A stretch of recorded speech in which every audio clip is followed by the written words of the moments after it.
Hey guys, good morning. It's Mrs. Elm. And who are you? Power.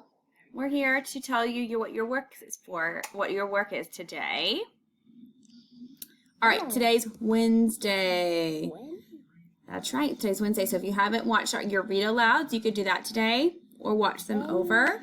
Today and tomorrow are writing lessons. So I'm teaching you your writing lesson. So today, your writing lesson video here is about adding more to your chapters. And I have a list here that I'll go over in the video of what to go back and try to add in. So remember our author's craft, how to make your nonfiction books more interesting. Here are just some ideas. Add a comparison in there. Remember what a comparison is? Like the shark's teeth are as sharp as knives, or the frog jumps as high as the sky. Or you could think about questions. You could even write down the question and answer them. You can write down definitions of important words, adding labels and captions, add really good descriptions. And remember, you don't have to do this just in your paragraphs. You could do this in different spots all over the pages to make it look really cool. In math, if you haven't watched the 3-digit addition video, do that today, or you could rewatch it. And today, what you're going to do is you're going to be finding the work called Dino Math. And then you're going to do that worksheet.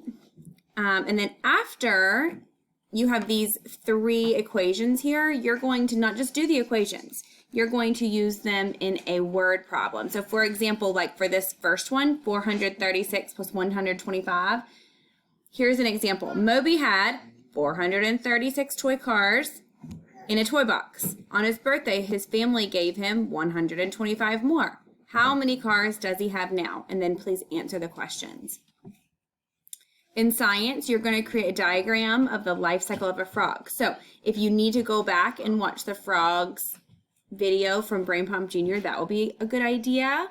And to help you add more details to your project, you can watch the amphibians video on Brain Pop Jr. So that would be cool. Or on brainpop.com. And make sure to label everything that you're drawing. So let's go to the 2nd grade website here and find the Dino Math that you're going to do, 3-digit Dino Math.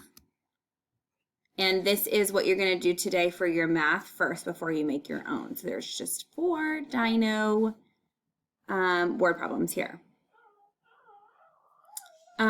Okay, guys, I think that's all for today. I hope you guys have a really good Wednesday, and I will see you all tomorrow.